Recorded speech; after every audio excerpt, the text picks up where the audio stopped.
Welcome to Kenton's videos. Enjoy the video. In this video, I will show you how to make a delicious Caprese pasta salad. Start by cooking 8 ounces of your favorite pasta, like rotini or penne, until it's perfectly al dente. This usually takes about 8 to 10 minutes. Once cooked, drain the pasta thoroughly and rinse it under cold water. This step is crucial to stop the cooking process and prevent the pasta from becoming mushy. Then, transfer the cooled pasta to a large mixing bowl, ready for the next delicious ingredients. Next, let's prepare our fresh ingredients. Take 1 pint of vibrant cherry or grape tomatoes and halve them. This makes them easier to enjoy in every bite. Then, slice 8 ounces of fresh mozzarella balls into small, bite-sized pieces. Finally, roughly chop about 1/4 cup of fragrant fresh basil leaves.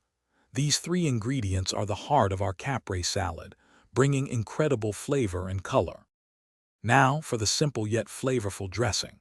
In a small bowl, whisk together 3 tablespoons of good quality olive oil with 2 tablespoons of rich balsamic glaze. Add 1 tablespoon of red wine vinegar to give it a lovely tangy kick. Finish by seasoning the dressing with about 1/4 teaspoon each of salt and freshly ground black pepper.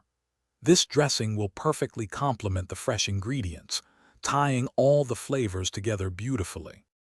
It's time to bring everything together.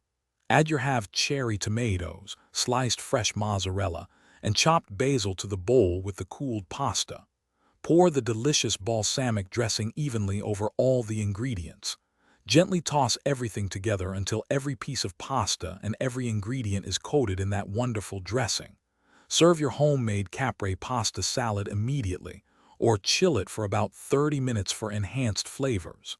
Enjoy! Thanks for watching. Consider subscribing if we helped you.